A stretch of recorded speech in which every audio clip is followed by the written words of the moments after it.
Donc, optimiser ses réunions pour les entrepreneurs ou les travailleurs autonomes, que ce soit avec les clients ou que ce soit avec son équipe de travail. Alors, première chose à faire, il faut faire la différence entre ce que c'est un entrepreneur et un travailleur autonome parce que oui, c'est bien d'être à son compte, mais la stratégie n'est pas toujours la même en fonction de son rôle. Donc, un entrepreneur, qu'est-ce que c'est? C'est une personne qui crée une entreprise dans l'objectif de se retirer de l'équation. Donc, ce n'est pas des revenus passifs non plus comme un investissement. C'est vraiment plus de créer une structure qui va être autonome en dehors de nous. Par exemple, si je prends des vacances, ben, elle continue de rouler. C'est vraiment la différence principale entre un travailleur autonome et notre entrepreneur parce que le travailleur autonome, en fait, lui, se crée l'emploi idéal. Il est à son compte, c'est qu'il choisit ses clients, il choisit ses horaires, mais à ce moment-là, la réussite de l'entreprise dépend toujours du temps qu'il y investit. Alors, voici quelques astuces principales pour vous aider à améliorer optimiser vos réunions, qu'elles soient plus productives, mais aussi plus efficaces en fonction des différents types de personnalités. Parce que si vous fiez par exemple au disque ou au Nova, avec les quatre types de couleurs, c'est pas évident pour tout le monde. Un rouge ou un bleu vont aimer ça quand c'est concis, précis, alors qu'un vert ou un jaune vont aimer aussi parler un petit peu de la vie privée. Fait qu'il faut essayer d'aller trouver un peu tout le monde là-dedans. Donc, quand on crée un ordre du jour puis qu'on le partage à l'avance à l'équipe, ben, ça les aide à se préparer à quel sujet va être abordé et dans quel ordre. Fait que ça leur permet un petit peu d'anticiper et de préparer leur partie de la rencontre s'ils ont du contenu à générer ou des réponses à fournir. Il y a aussi une question de limiter le temps de chaque échange, quitte à planifier une autre rencontre pour un sujet particulier. Souvent, je vais faire des équipes de travail, je vais vous expliquer un peu plus loin ce que c'est. Ça permet, entre autres, si je sais pas moi, dans le cadre de mon entreprise, j'organise une kermesse pour une levée de fonds qui n'a pas nécessairement rapport avec mes activités principales, ben, je vais créer une équipe de travail qui va gérer ce projet-là en dehors de nos réunions de fonctionnement habituelles. Il y a aussi le fait de distribuer les tâches. Si on prend pour acquis que quelqu'un va le faire, ben personne ne va le faire. Il faut vraiment attitrer chaque tâche à une personne précise et nommer aussi ses attentes vient dans le fait de distribuer les tâches. Parce que si vous nommez pas vos attentes, c'est difficile pour la personne de les atteindre. Fait que vite, vite comme ça a l'air simple du même. Concrètement, c'est toute une autre game d'appliquer ces trois conseils. Alors, je vous montre un exemple de modèle d'ordre du jour que vous pouvez faire quand vous faites une réunion, soit avec un client, soit en équipe. C'est sûr que là, ça peut varier au niveau des thématiques, mais ça vous donne une bonne idée. Souvent, on va prendre le temps de faire un mot de bienvenue ou une période d'accueil, que ce soit pour un petit peu péter la balloune, dans le sens enlever le stress, l'anxiété qui peut avoir été construit mentalement, dépendamment du sujet de la rencontre, ou l'excitation, l'enthousiasme, on prend le temps de se recentrer. Un rappel de l'ordre du jour, ben, toujours faire un suivi le jour même. Est-ce qu'il y a quelque chose qu'on doit ajouter, par exemple, dans les variables à la fin de la rencontre? Est-ce qu'il y a quelque chose qui a changé? Est-ce qu'on doit s'adapter?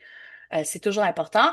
Après ça, passer en revue les évolutions de chacun sur les différents thèmes. Donc, si c'est une réunion, par exemple, multidépartement, on veut que chaque département nous fasse un point de où ils sont rendus dans leurs objectifs, dans les défis qu'ils vivaient et qu'est-ce qu'il y a eu comme avancement. Si c'est avec un client, ben, je veux dire où je suis rendu dans le projet.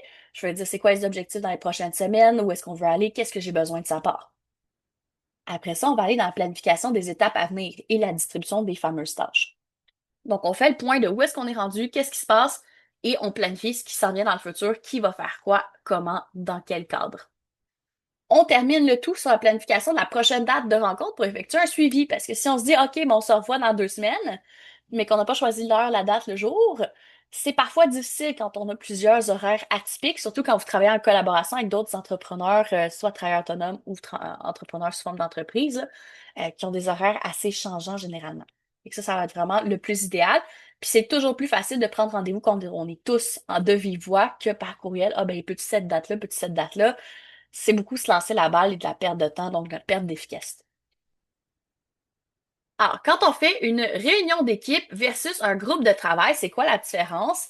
La réunion d'équipe, ben, rassemble un département où l'ensemble des employés, l'ensemble des clients ou des intervenants chez le client.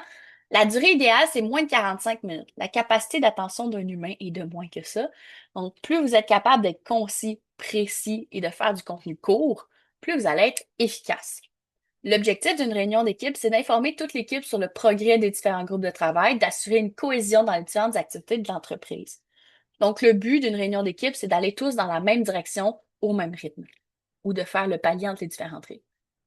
Le groupe de travail rassemble des personnes à qui on attribue des tâches précises sous une équipe ou une thématique qui est en dessous de la réunion d'équipe. Par exemple, mon département marketing pourrait faire un groupe de travail, mais pas obligé d'avoir ma fille de comptabilité qui va à la réunion de marketing. ça la concerne pas directement. Elle a juste besoin d'être la réunion d'équipe et avoir l'information dont elle a besoin. Fait que la durée peut varier. Fait que le groupe de travail peut se rencontrer soit sous plusieurs petites périodes de temps, par exemple 30 minutes par semaine, à toutes les semaines, ou bien se faire une journée de 4 heures, puis on planche sur le projet, on le règle jusqu'à fond. Fait que c'est là que ça va être une variante aussi au niveau du temps réunion d'équipe versus groupe de travail. Puis l'objectif du groupe de travail, ben, c'est de réaliser les tâches de brainstorming, de planifier les tâches individuelles et de les réaliser entre chaque séance. Normalement, quand vous faites une réunion d'équipe, vous ne devrez pas être en train de faire une tâche et de vous tenir compagnie en Zoom. Ok? Vous pouvez le faire, mais c'est pas une réunion. Ça sera pas efficace et pragmatique. Ça risque juste de déstabiliser certains types de personnalités, en fait. Fait que je suis consciente que, par exemple, un vert ou un jaune pourrait aimer ça, faire ça. Ça pourrait même augmenter sa performance, mais si je fais faire ça un rouge ou un bleu, je risque de les déstabiliser complètement. Fait que c'est là que ça va être différent aussi ma façon de gérer en fonction des personnalités de mon équipe ou de mes clients. Alors, les astuces de communication que vous pouvez appliquer, ben, c'est de connaître les couleurs de votre équipe, comme je viens de vous le nommer, dénoncer vos attentes et vos frustrations sans les accumuler. Plus vous l'énoncez rapidement, plus que vous allez avoir de la capacité à maîtriser votre émotion.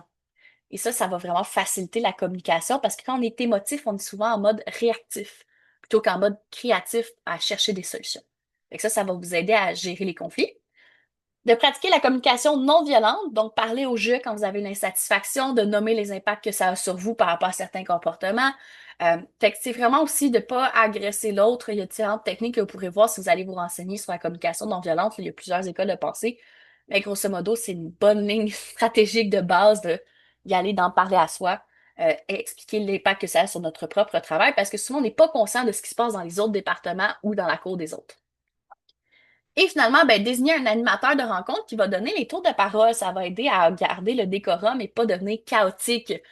Ou quand il y a quelqu'un qui a un sujet qui lui tient à cœur, puis que là, il veut débattre, mais c'est parfois plus facile. Et ça, je l'utilise aussi avec mes clients. Je donne un exemple. Quand je fais des logos, ça peut arriver que je sois pas dans la bonne direction après le premier tour de premières esquisses. J'aime ça dans ce temps-là, avoir un médiateur que j'invite avec moi, qui est souvent un collègue entrepreneur ou un autre graphiste, qui va poser des questions différentes à mes clients, puis qui va me permettre, en les écoutant échanger ensemble, voir un autre angle de vue que parfois je n'ai pas saisi lors de notre première rencontre. Ça peut faciliter la communication. Alors, c'était la présentation de ce matin. Si jamais vous avez besoin d'aide, que ce soit pour l'utilisation de logiciels, que ce soit Canva, SingShare, Asana, Google et la suite, que ce soit pour du brainstorming semi-privé, donc l'animation justement de ces fameuses rencontres d'équipe-là ou ces brainstorming d'équipe, la création de contenu, la programmation de contenu sur les médias sociaux, coaching en individuel aussi, et la création d'outils de suivi personnalisés, que ce soit numérique ou imprimable. Je suis là pour vous aider à chaque semaine.